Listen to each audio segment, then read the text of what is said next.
Hello everyone, how are you. उम्मीद करता हूं कि आप सब अपने घरों में सेफ होंगे, सुरक्षित होंगे। प्यारे बच्चों, मैं आपसे पूछना चाहता हूं, इस लॉकडाउन के दौरान क्या आप लॉकडाउन के नियम का पालन कर रहे हैं? Very good, very good. प्यारे बच्चों, आज मैं आपके सामने एक और बहुत ही प्यारी सी स्टोरी लेकर हाजिर हुआ हूं। प्लीज इसे बड़े ध्यान से सुनिएगा। इस स्टोरी का टाइटल है मनुष्य जो बोता है वही वो काटता है। ये सच्चाई है ना प्यारे बच्चों। हमें इस पृथ्वी से जो भी फसल चाहिए, हमें पहले उसका बीज बोना पड़ता है। अगर हम गेहूं का बीज बोएंगे तभी गेहूं की फसल ये भूमि हमें देती है। इसी प्रकार से जैसी हम फसल चाहते हैं वैसा बीज हमें इस जमीन में बोना पड़ता है।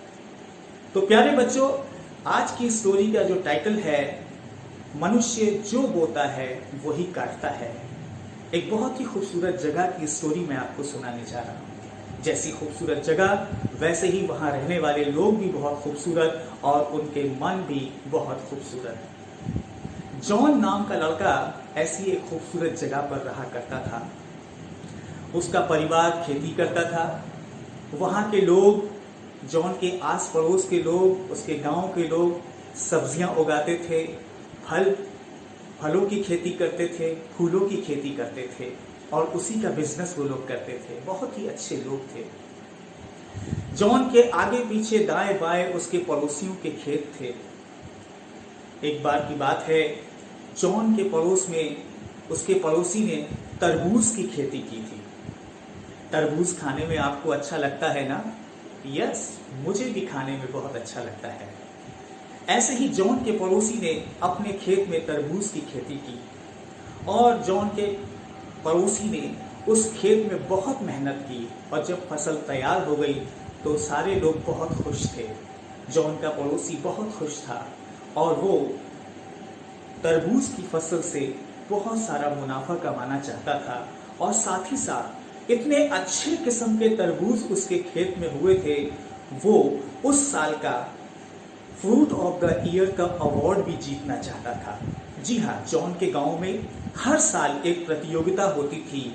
जो कुछ भी वो अपने खेतों में बोते थे, उगाते थे, उन्हीं चीजों से संबंधित उनके गांव में एक एग्जीबिशन लगती थी, एक प्रदर्शनी लगती थी और वहां पर सब अपने खेतों से होने वाली फसल का कुछ हिस्सा लेकर के जाते थे और वहां पर उनकी चीजें देखी जाती थी और वहां पर अवार्ड जीता जाता था। जिसकी फसल सबसे अच्छी होती थी, जिसके फ्रूट्स सबसे अच्छे होते थे, उन्हें फ्रूट ऑफ द ईयर का अवार्ड दिया जाता था। ऐसे ही जॉन के पड़ोसी ने भी जब तरबूज की खेती की तो वो ये चाहता था कि मैं भी अपने इस उत्तम किस्म के तरबूजों की खेती से, इस उत्तम किस्म के तरबूज के द्वारा इस साल गांव में होने वाली फ्रूट ऑफ द ईयर की प्रतियोगिता में अवार्ड जीतूं। और उस पड़ोसी ने एक बहुत ही बड़े साइज का तरबूज अपने खेत में सुरक्षित छोड़ दिया था ताकि जब मौका आए तब वो उस तरबूज को अपने खेत से निकाल करके एग्जीबिशन में ले जाएगा। लेकिन जॉन की नजर उस तरबूज पर थी। उसका मन बार बार ललचाता था। वो किसी भी कीमत पर उस तरबूज को हासिल करना चाहता था और मौके की तलाश में रहता था कि कब मुझे मौका मिले और मैं उस तरबूज को चुरा लूं। और ऐसे ही मौके की तलाश में जॉन हमेशा रहता था और एक बार जॉन को मौका मिल गया और उसने चुपचाप से जाकर के वो बड़ा सा तरबूज अपने पड़ोसी के खेत से काट लिया और उसे चुरा करके वो अपने बगीचे में आ गया और वहां पर उसने उस तरबूज को काटा और बड़े मजे से उस रसीले तरबूज का आनंद लेने लगा, उसे खाने लगा। तरबूज वाकई बहुत स्वादिष्ट था, बहुत मीठा और रसीला था। खूब जी भर के जॉन ने उस तरबूज को खाया और उसका आनंद लिया और बाकी जो कुछ भी बच गया था वो जमीन में उसने दबा दिया और अपने घर में चला गया।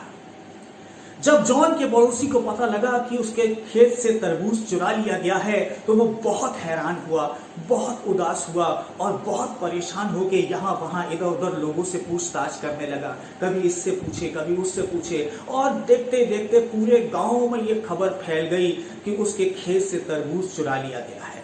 सारे गांव वाले बड़े हैरान थे, कभी ऐसी चोरी की घटना किसी के साथ नहीं घटी थी। सब ढूंढने लगे लेकिन किसी को पता नहीं चला कि तरबूज किसने चुराया है। दिन बीते, हफ्ते बीते और कुछ महीने भी बीत गए और इतना समय बीतने के बाद गांव वाले लगभग इस घटना को भूल गए। लेकिन जैसा मैंने आपको बताया ना, मनुष्य जो बोता है वही काटता है। जॉन भी बेफिक्र हो गया कि अब मेरी चोरी पता नहीं चलेगी। कई बार हम इतनी चालाकी से, इतनी होशियारी से चोरियां करते हैं, गलत काम करते हैं और इतनी चालाकी से करते हैं कि किसी को पता ना चले और उसके बाद हम बेफिक्र हो जाते हैं। लेकिन याद रखिए प्रिय बच्चों, मनुष्य जो बोता है एक दिन उसको वो काटना भी पड़ता है, चाहे आज, कल, परसों या बरसों के बाद भी ऐसा हो सकता है। कुछ महीने बीत गए और एक बार जॉन की मम्मी अपने खेतों में थी और वो अपने खेतों में घूम रही थी। घूमते घूमते वो अपने खेत में बने गाड़ी के गैराज के पीछे चली गई और गाड़ी के गैराज के पीछे जब वो गई तो वो वहां देख करके हैरान हो गई कि उनकी गैराज के पीछे जमीन में से तरबूज के छोटे छोटे पौधे उग रहे हैं और काफी ढेर सारे पौधे उग रहे हैं। जॉन की मम्मी इस बात को देखकर हैरान कि ये कैसे हो गया, मैंने तो कभी तरबूज का बीज नहीं बोया, लेकिन ये कैसे हो गया। और तब जॉन की मम्मी की समझ में आ गया कि ये क्या हुआ है और वो समझ गई कि ये जॉन ने चोरी करा हुआ तरबूज यही खाया था जिसके बीज अब यहाँ पर उग आए हैं। जॉन की चोरी मम्मी ने पकड़ ली और उसके बाद वो जॉन के पास गई और जॉन से पूछा। जॉन डर गया, घबरा गया कि इतने दिनों के बाद, इतने महीनों के बाद मेरी मम्मी मुझसे ये सवाल पूछ रही है। जॉन को कोई जवाब नजर नहीं आया, उसकी पोल खुल चुकी थी और वो डर गया। जॉन की मम्मी ने उसे बहुत डांटा। उसके बाद जानते हैं प्यारे बच्चों क्या हुआ। जॉन की मम्मी ने जॉन की चोरी छुपाई नहीं, जॉन की गलती को छुपाया नहीं।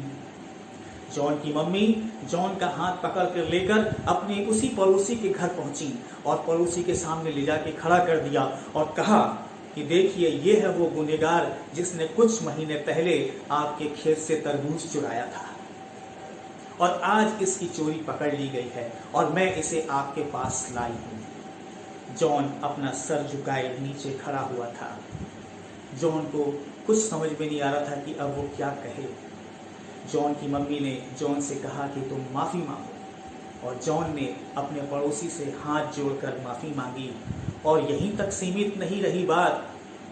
जॉन की मम्मी ने जॉन के पड़ोसी से कहा कि अगली आने वाली तरबूज की खेती जब आप करेंगे तो जॉन आपके खेत में मजदूरों की तरह काम करेगा और ऐसा ही जॉन को करना पड़ा। जी हाँ प्यारे बच्चों, हम जो कुछ भी बोते हैं एक ना एक दिन उसकी फसल हमें काटनी पड़ती है। अब प्यारे बच्चों, मैं आपसे कुछ सवाल करना चाहूंगा। क्या जब जॉन की चोरी पकड़ी गई, जब तक जॉन घर में था, अपनी मम्मी के साथ था, क्या जॉन की चोरी जब पकड़ी गई उसके बाद जब जॉन की मम्मी उसे पड़ोसी के घर लेकर आई जहां जॉन को माफी मांगनी पड़ी और अगली फसल के लिए जॉन को महीनों उस खेत में उसके काम करना पड़ा, जॉन अपनी मां के बारे में क्या सोच रहा होगा? जी हाँ, जॉन अपनी मां के बारे में शायद उस समय बहुत बुरा सोच रहा होगा कि मेरी मां ने मुझे पकड़वा दिया, मेरी चोरी को जाहिर कर दिया, मेरी गलती को प्रकट कर दिया। लेकिन उसके बाद मैं आपको बताना चाहता हूं कि जब जॉन बड़ा हुआ होगा, समझदार हो गया होगा और उसका भी घर परिवार हुआ होगा, तो वो जिंदगी भर अपनी मां की उस शिक्षा को याद रखता होगा। जिंदगी भर उस माँ की दी हुई शिक्षा उसको याद रही होगी और उसने वैसे ही शिक्षा अपने बच्चों को, अपनी आने वाली पीढ़ी को दी होगी। जी हाँ, मैं पेरेंट्स से रिक्वेस्ट करना चाहता हूँ इस स्टोरी के माध्यम से कि अपनी बच्चों की गलतियों को छुपाएं ना, उसे नज़रअंदाज ना करें। बच्चे जो छोटी छोटी गलतियां करते हैं या चोरियां करते हैं या कुछ भी गलत करते हैं, उसको बच्चों के सामने जाहिर करें और उसका एहसास बच्चों को दिलाएं, ताकि बच्चे आने वाले अपने फ्यूचर में हमेशा उसको याद रखें। प्यारे बच्चों, हमेशा याद रखिए, जो मनुष्य बोता है वही वो काटता है। आज नहीं तो कल, कल नहीं तो परसों और परसों नहीं तो बरसों के बाद भी उसको उसका सामना करना पड़ता है। इसलिए प्यारे बच्चों, हमेशा इस बात के लिए तैयार रहें। और मैं आपसे कहना चाहता हूँ, गलती हर इंसान करता है, गलतियाँ हर इंसान से होती हैं, भूल चूक हर इंसान से होती है, लेकिन अच्छा इंसान वही है जो अपनी गलती को एक्सेप्ट करता है। अच्छा मनुष्य वही है जो अपनी गलती को मानता है और माफी मांगता है।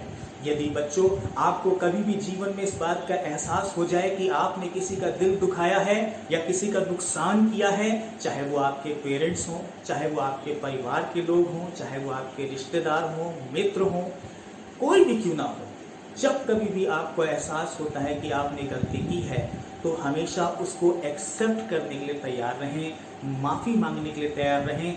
यही एक अच्छे इंसान की पहचान है और ऐसे इंसान को परमेश्वर हमेशा आशीष देता है और ऐसा इंसान हमेशा उन्नति करता जाता है जो अपनी गलती को एक्सेप्ट करता है, जो माफ़ी मांगता है। वो इंसान हमेशा ऊंचा उठता है। लेकिन जो घमंड करता है, गुरूर करता है और अपनी गलतियों को, अपनी की हुई गलत हरकतों को, बुराइयों को ढांपता है और अपने मन को कठोर करता और अपनी गलती को नहीं मानता, वो हमेशा आगे चलकर धोखा खाता है।